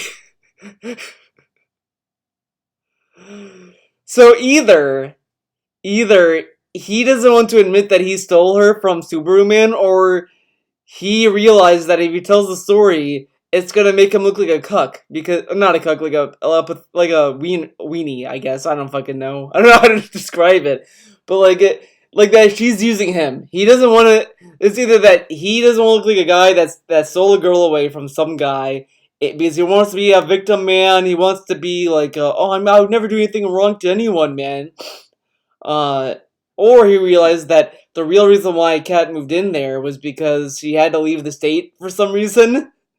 She can't stay in the house, she had nowhere else to go, and DSP was desperate enough to get her in his life, so I kind of think it's more of the desperation part. I think it's more that.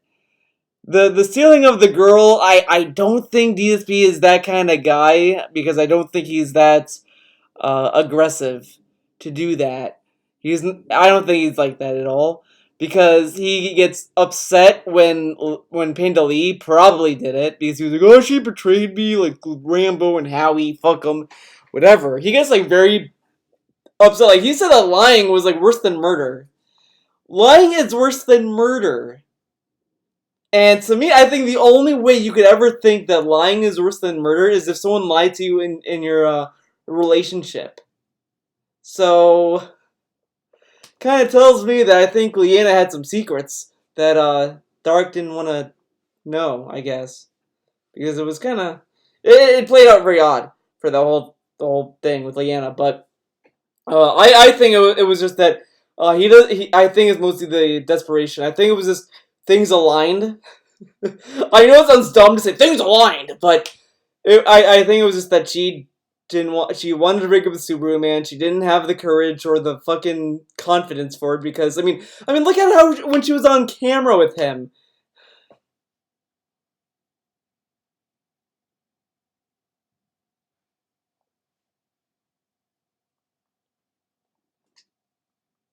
Like she didn't give a fuck that she was there, so I kind of don't believe that that she would be like, yeah, I'm breaking up with you, dude. Bye.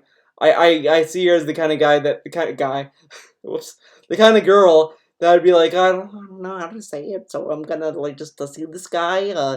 Whatever happens, happens. You know, maybe I'll get the strength to tell him someday, but you know, he doesn't have to know anyway. So, I mean, like, in the sense, that's, like, why I think that she could probably be cheating on him right now, and he will never know, because I don't think she'd tell him, obviously, and I don't think he'd ever find out, because I think it's desperate enough to keep her around. I would not want to talk about, again, without her permission. So, you know, some pretty heavy shit. Heavy shit, dude.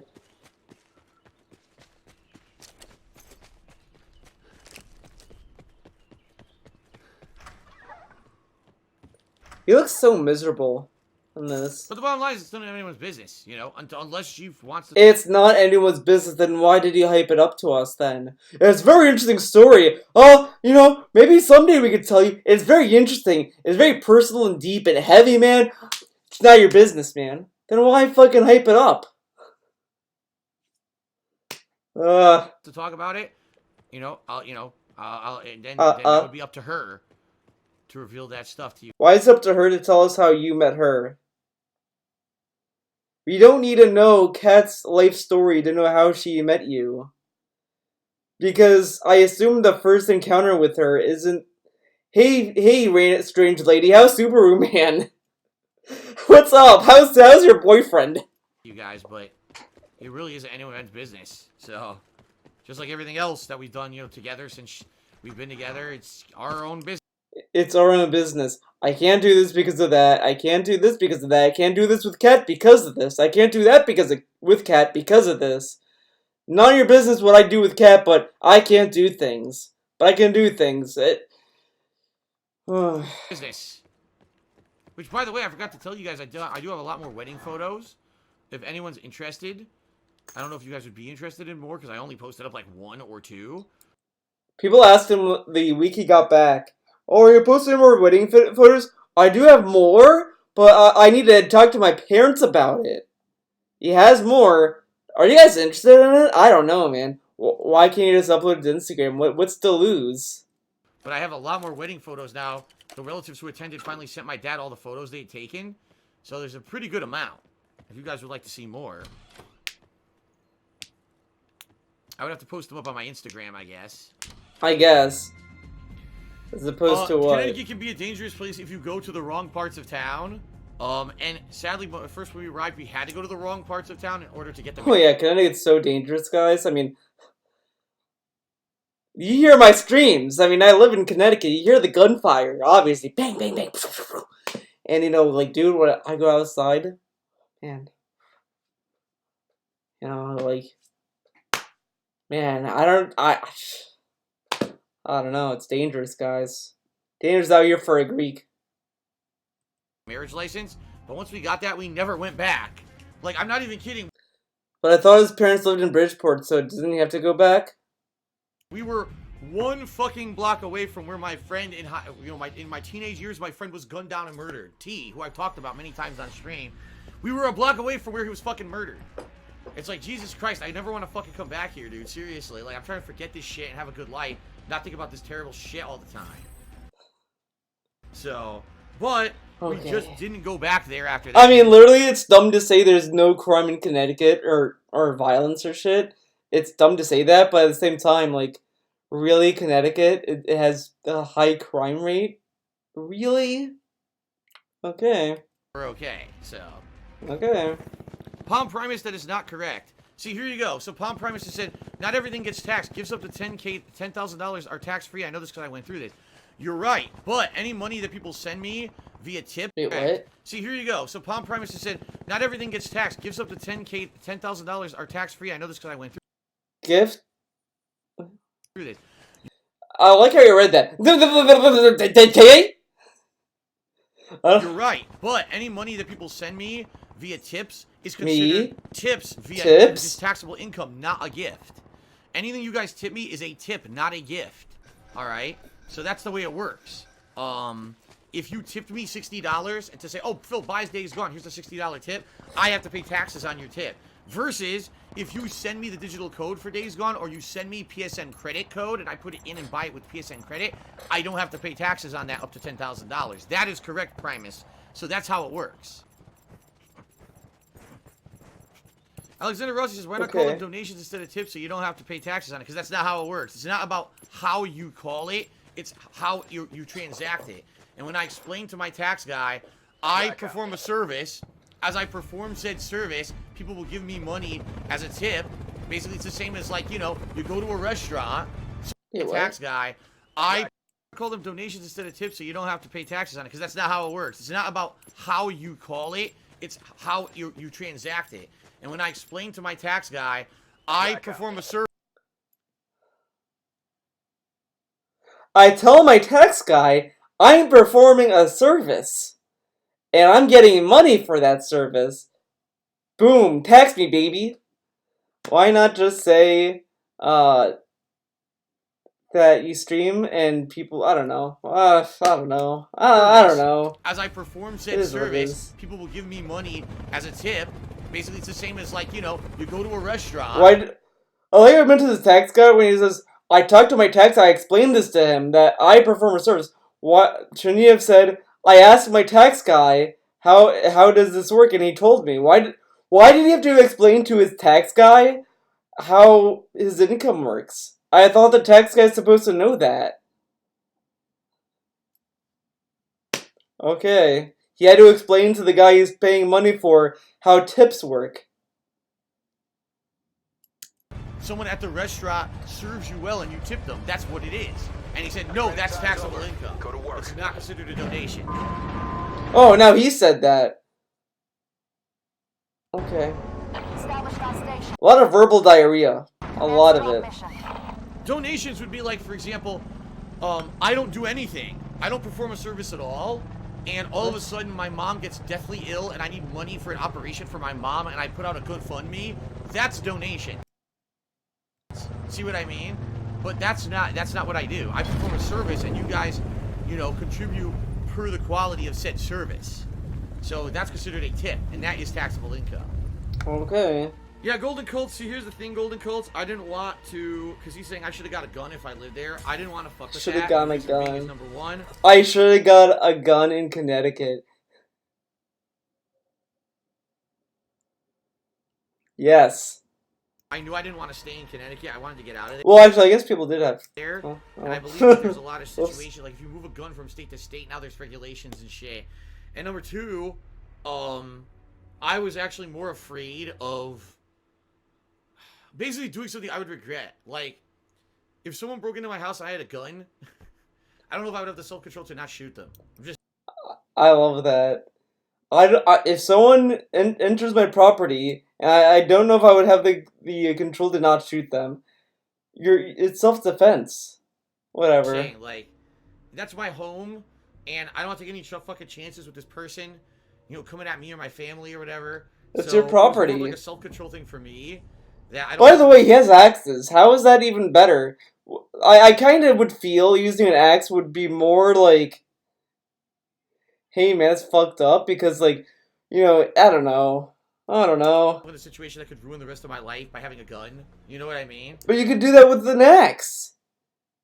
You know, he's not afraid that the guy, if shooting him is such a lawsuit baited thing, shouldn't he be afraid of a guy suing him for using an axe on him? Well, I tried to break into his house and he stabbed me with an axe, officer. Wow, Philip Burnell, you used your axe? Come with me. You're going to jail, buddy. Because, I mean, why would they say, like, well, axe, baby. Good job. Bring his house to you. You get the axe, dude. You shot him? Okay, Robert, go home, go have fun. Phil, come with me, you're going to the precinct. I don't know what the laws are in Connecticut about stand your ground and shit. Stand your ground. I kinda wanna research because I'm probably gonna sound like a fucking idiot. Because isn't like stand your ground a little bit more about feeling threatened on the street or something? Like you're just kinda, this and that. Hold on, I'm gonna do some research. I'm gonna research, guys. I wanna know. Stand your ground. Wow, one of the Google things was about Connecticut. Deadly force is reasonable under stand your ground laws in certain circumstances, such as imminent great bodily harm or death. 46 states, including Connecticut, have incorporated the Castle Doctrine into law. Connecticut does not have a stand your ground law. So what is Connecticut have? Well, deadly force is legal in Connecticut. It is legal. If you want it, if someone breaks in, okay, look at this.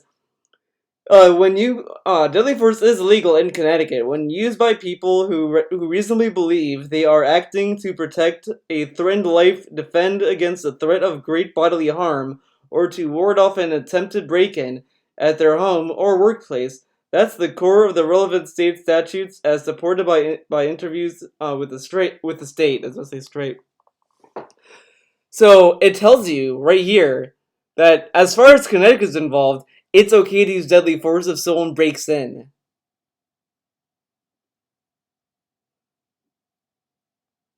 Like, let's see. Let's do a standard ground law establishes a right by which person may defend oneself or others against threats or perceived threats, even to the point of applying lethal force, regardless of whether safely retreating from the situation might have been possible. So stand your ground sounds more of like a law that covers when you're out and about and shit happens and you're like, oh my god, guys, and then like if someone breaks in, deadly force is okay because someone's breaking into your property, which I thought was a little more common sense that would be kind of understandable because someone broke into your property uninvited. So I don't know why he brings up stand your ground when he technically shouldn't have to worry about that because, okay. Someone breaks into my place, I shoot them, and now I go to jail for the rest of my life or something. You know? Why would you go to jail if you did self-defense? Like, if you're, like, it would be easier to defend yourself if someone broke into your property, dumbass. It's, like, and this kind of, raises some red flags in me because I feel like people who sit there and like, man, I might shoot people, man. I might go crazy. Like pretty much what he said. I'm not gonna repeat what he said, but pretty much what he said just makes it sound like a guy that kind of has certain bias. I feel like, but I mean, I could be wrong about that, but it just comes off that way just by listening to this. You know what I mean? You know what I mean? I just didn't want to bother with it. Alright, continuing on. I'm still playing for roughly about an hour here, guys. An hour of blackout remaining tonight. Dictatorship shooters, I feel like you stand your ground and tell the target to stay back and you are not legally responsible. Stay back! In a court of law. Stay the fuck back! Don't come to my buddy? Don't shoot my buddy? I don't know. If someone breaks into your house right now, how do you prove in a court of law that that person was coming at you when he broke into my house? That's like cause enough. He really thinks you need extra cause to defend yourself? If someone breaks in, I mean, you have the fucking right. Someone broke into your property. The thing that he's talking about, oh, how do you prove in the court of law, that kind of shit, is more about when you're like in a parking lot and that happens. then it's like now it becomes a problem because what's to say what happened? It happened in a parking lot. No one was there, no one saw it, and you're the only person that could testify because I mean you shot the guy. You were the only one there. Maybe one person saw it. Whatever. I mean that's kind of where this like I don't know, man. The kind of nonsense plays into play.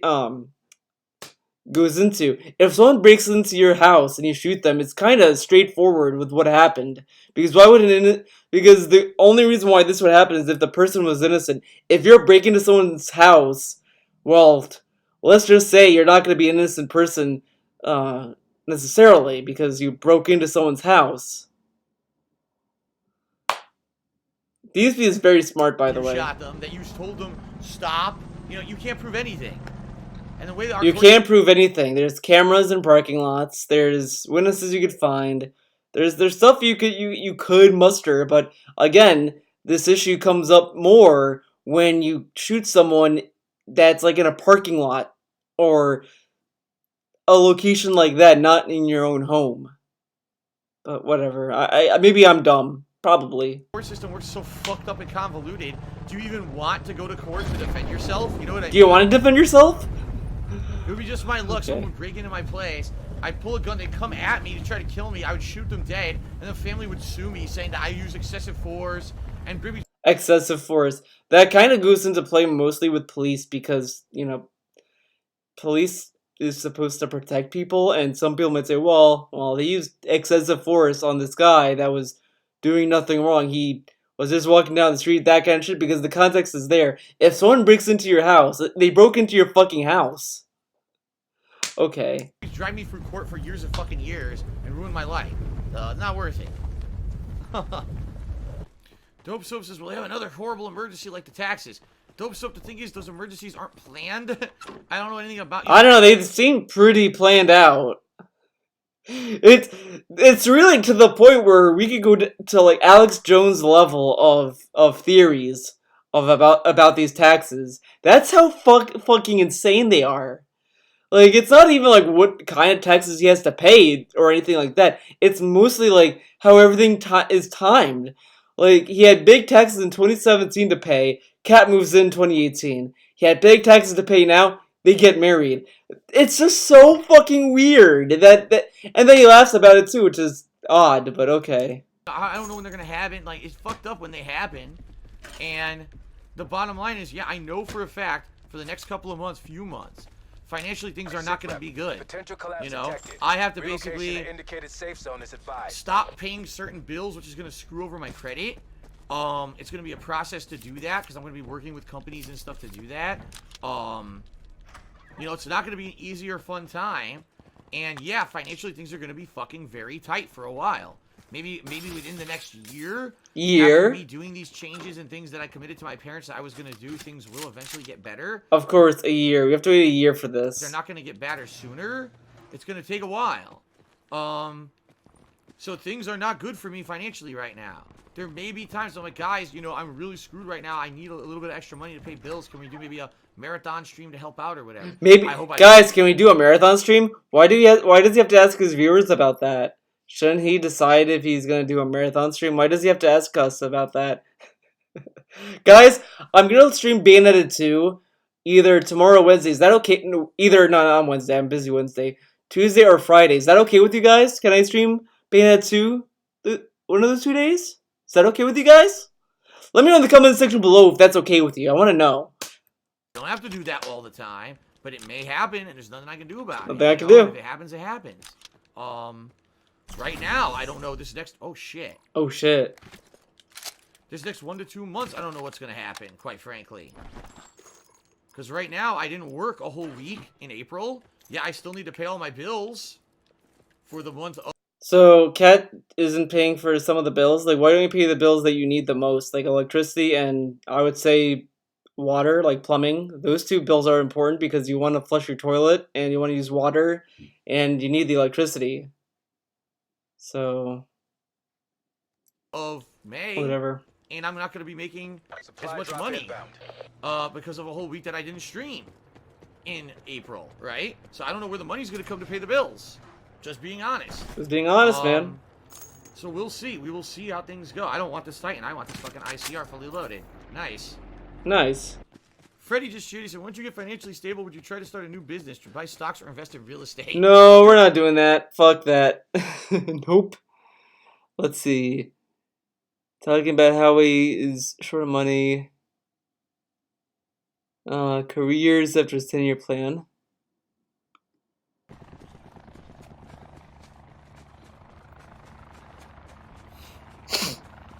Seriously, I'm 37 years old now. Alright, I'm still young-ish. I'm not young, but I'm young-ish. You guys want to see my take on games and stuff. When I'm 50, 60 years old, are you guys going to still care? You know what I mean? Well, people care about, like, an 80-year-old playing games. So, I mean, like, this is what's kind of dumb about this, is that, like, at one point he probably could say this and get away with it, but now, what can he say? There are people that are literally, like, having gray hair and, like, are old as fuck that stream. If they can stream and retain an audience, I think a 6-year-old person can too. At this point. But whatever. It's really, let me put it this way. I'm incredibly grateful that I'm still able to do this. Because, you know, I started 10 years ago and I did it on a whim, not expecting anything. And the fact that I'm still able to do this now is amazing to me. Now, to me. I never thought people would care about me this long. Me. You know? Yeah, that's why you have And then you can only 443 go on subs. so long before, you know, Phil's not the new hotness. Phil's been around for way too long. And People already left. To the new trends and the new hype kitties Kitties. the new influencers who get games 2 weeks earlier than Influencers. Kitties and us. influencers. And because we buy into the stupidity of this marketing scheme. We buy into the stupidity. So, oh God, okay. So, when his fans leave him to watch other streamers, they're dumb. That he pretty much called his fans dumb if they're gonna leave him. But if he leaves anyway, what are they gonna do? Do nothing? Hold up, I want to hear that again. We've moved on to the, you know, but and then you can only go on so long before, you know, Phil's not the new hotness. Phil's Again, this is what people are saying. This is what he sees people doing when he puts the controller down. He's been around for way too long. And we've moved on to the new trends and the new hype kitties the new influencers who get games 2 weeks earlier than us, and because we buy into the stupidity of this. We buy into stupidity. So if you leave DSP, you buy in stupidity, guys. What the fuck is this? So if I'm a fan, I shouldn't. What am I gonna do if you go away? Now he tells us before. Well, if I go away, the detractors are gonna go away. What are they gonna do?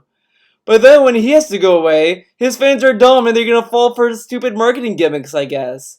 So, I mean, it seems like the detractors have the best deal. The trolls get to, like, kind of move on and do whatever the fuck they want and not be dumb. But if you're a fan and you move on to other streamers, you're an idiot. Okay. This marketing scheme, we think that it's good that we get to see people play 2 games 2 weeks early. And who says this too? Oh man, this guy gets to play this game early. Awesome. I love this guy because he gets games early. That's the only redeeming factor I love about this guy. Amazing. That's what goes into it. Ugh, this is totally not projection. You know, favoritistic fucking elitists and shit. You know, I don't understand why people think this is like a good practice and they throw those people money. I'm lost. To me, those are the... If you see someone on Twitch playing a game 2 weeks early, it's a game you want to play and you know they're getting paid to play it, why would you ever give them a penny? You're like, well, fuck you then. Oh. I'm not toxic. The trolls focus on the negative parts of what I said 10 years ago, like Minecraft, and I suck at games. That's not the case anymore. I'm positive. These people who get early games, why would he give them money? Fuck you then.